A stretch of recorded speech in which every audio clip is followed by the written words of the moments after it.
The Aeolian archipelago is filled with volcanic islands, but only one of these islands still actively produces lava. The island of Stromboli has been spewing lava since 1932, and it's usually harmless enough. Guided hiking expeditions are organized every night in the summer to watch the lava from above. But this summer was a bit different. The island of Stromboli made headlines this summer when it exploded with terrific force, sending a giant cloud of black smoke and lava into the air, disrupting flights and becoming the stuff of viral videos. A few weeks after its big explosion, we sailed to Stromboli to see it all with our own eyes. We left from the island of Panarea. Stromboli and the big cloud above it were close by. Wow, Stromboli is really making an appearance right now. Huge cloud above it, that's crazy. We threaded between rocks in the sea, carefully checking our charts for any underwater obstacles. Turrets and spires seemed to have been shaped by the wind, as if nature was trying to construct a Gothic cathedral. Sharp rocks, sulfur, contrasting colors. Tiles dispersed in the ocean, a real danger for any seaman, but somehow pleasant for the eye or for the visitor. As we grew ever closer, the distinctive conical shape and accompanying cloud of Stromboli grew ever more impressive. Also, the western side of the island that we are approaching right now is the slope, because there is a lava flow, and I don't know if it will be visible during the day, but I thought that would be an exciting addition of passing there on that side. And yeah, also Maya said that when she was here last year it was not as active as this. 2 years ago now. It would huff and puff a little bit, but it's literally giving out huge explosions every minute. Yeah, it's crazy. It is incredible. And let's see how it looks on that side where they actually call it La Sciara, which is kind of the slope, the lava flow.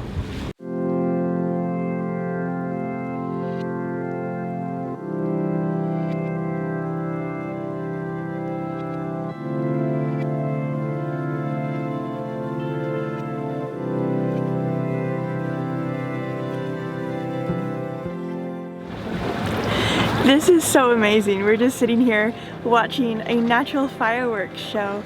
And yeah, like Aladino mentioned, I have seen this 2 years ago when I worked on the tall ship.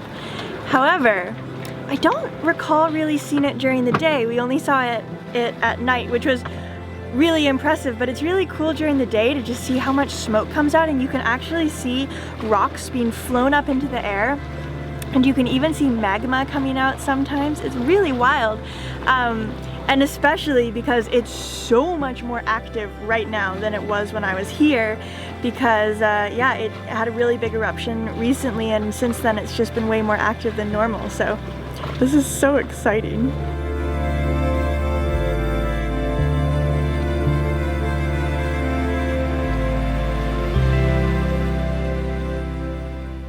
As the sun began to sink, we headed around the island to the only available anchorage. The anchorage is in front of the main town, which is on the safe side of the island and was unaffected by the recent increase in volcanic activity. Alright, so here we are in Stromboli. Sun is just setting, and we're in front of the main village, which is kind of on the other side from where the volcano is spewing out smoke and ash, but we can still see the smoke rising over the village.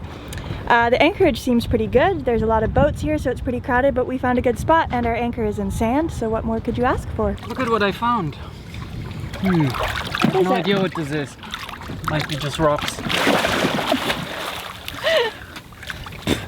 Nice. But it feels more like lead. Like lead? But the funny thing is, first I thought it would be some kind of eggs. Because in all the rocks, whenever there is a cavity, a hole, it's filled with them. Oh, perfectly round stones. Would the volcanoes spit those? It must have something to do with the volcano. But they're so heavy. Look, they're like more like lead than stones. Feel them. So interesting. Can I try? Oh wow, they're really heavy. But in such different sizes, and literally every hole in the rock is filled with them. Wild. Yeah, isn't it? Subscribers, if you know what these are, let us know if they're related to the Volcano volcanic spittings? activity. Yeah. Or did somebody just empty their unprofessional diver weight belt, like I have one made out of ankle weights? No, they would be rusty as hell. It really does seem like... And it doesn't look like, yeah, it's a mix. Yeah, funny. Interesting. Mm-hmm. We decided to head to town and go for a walk.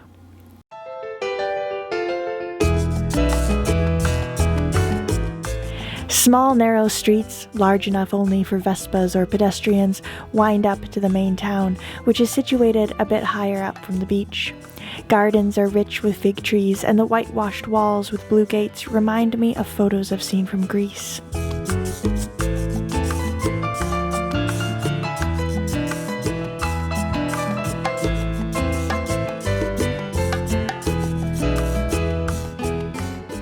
The main square has a church and a view of the sea. The town itself is filled with trekking shops, and while they're still selling their outdoor apparel, all the treks have been cancelled for the summer. No one is allowed up the volcano. We made a big loop around town and then walked along the beach.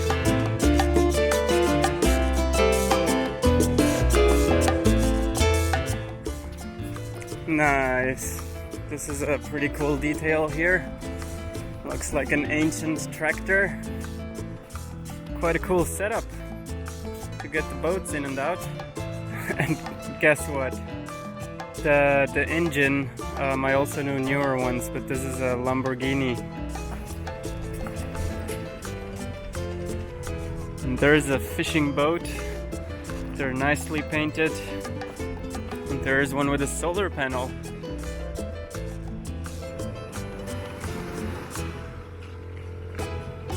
Oh, that's pretty cool.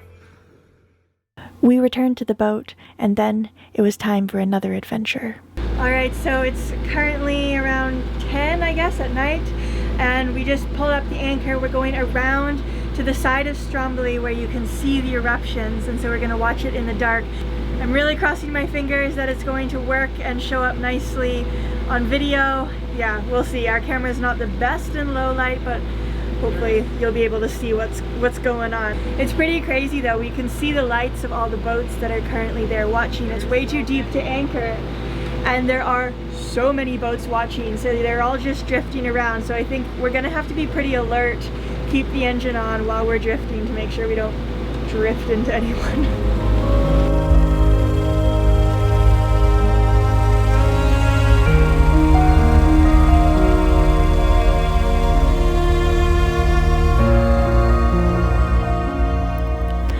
Watching Stromboli explode upwards into the night sky was incredible.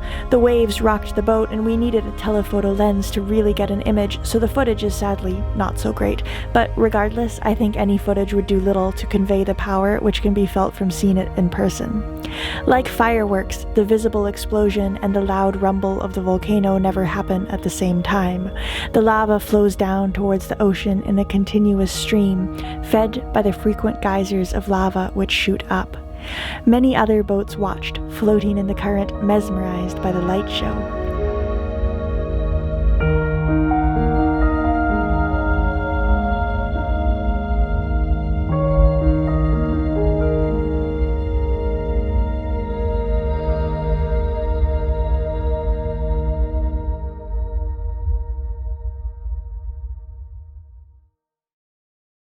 So after going to see Stromboli yesterday evening, we came back to our spot and anchored again. It was a bit rolly, so we slept in because always in the morning hours it calms down and that's when you actually fall asleep. But nothing new on a boat. But now we are ready to go, and I'm just about to pull the anchor up and we go towards Tropea, which actually is on the mainland Italy. But we decided to still check it out because distance is not very far. We pulled up anchor and headed for Tropea. The sun was hot and the air was still as we slipped away from Stromboli. Here we go! Normally mainland is visible, now it's a little hazy, I cannot actually see it yet. Maybe over there, by that little cloud on the horizon, yeah. But that changes quickly as day progresses and daylight changes. Visibility is actually often very good here. Yeah, well, not much wind as you can see, so I'll hook up the autopilot, sit down and sip on my coffee. I can't help it but keep filming this incredible peak. And yeah, just as you are thinking, all that cloud ain't a cloud. It's from all the smoke coming out all the time. We didn't film much during the day. It was hot. We motored. I made videos inside the cabin, and Dini shaved his beard. As the day faded away, we neared mainland Italy. It's approaching 6 p.m. and we are arriving in Tropea. Yeah, it looks like much more party than I thought. But it's summer, people are also on holiday, so what do you expect? But yeah, I've just seen a lot of boats zooming along a big beach with 1,000 umbrellas on them. So we're just coming into town, pull the dinghy up on the beach, and then climb up these impressive cliffs to get to the old town. Check out the church. Oh yeah, look at this. So this is, what was it called? Santa Maria della Isola, I think. It's this church on this little rocky outcrop here, which is apparently well known, so we'll go check that out as well. And out there is Magic Carpet watching the sunset.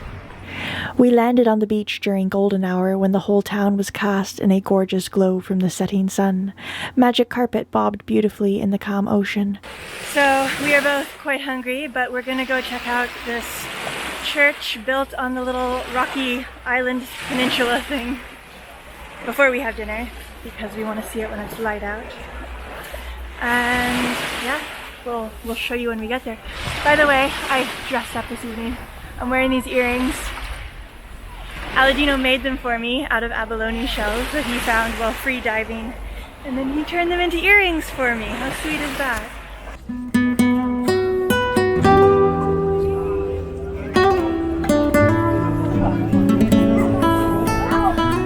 You're blending in perfectly in those rocks. I would like my fashion sense to either be ocean, tree, or sandstone, so I'm killing it. Yeah. Even before we reached the church, the view of Tropea and the beach were worth the climb. The church of Santa Maria dell'Isola was likely built between the 6th and 9th century, but it was renovated extensively following an earthquake in 1905. From its unique vantage point over the sea, we could see Stromboli in the setting sun.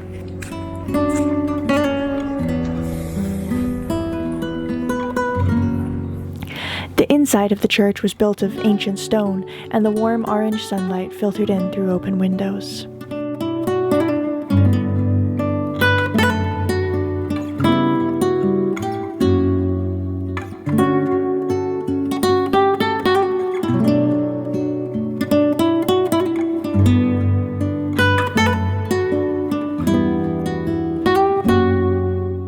So are you thoroughly hungry now, my love? Yes. Me too. Indeed.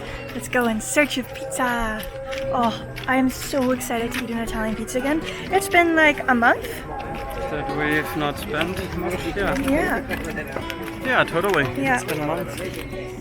All right, let's go find the best pizza in town. We were successful in finding delicious pizza. Then again, that's not too difficult a task in Italy. We just had the best pizza. And then it was time to go home. So we returned to the beach, looked at the church lit up against the night sky, and then paddled back to our darling Magic Carpet, where we went to sleep and recharged for a new day of adventures. As always, a giant thank you to all of our patrons for making these videos possible every single week.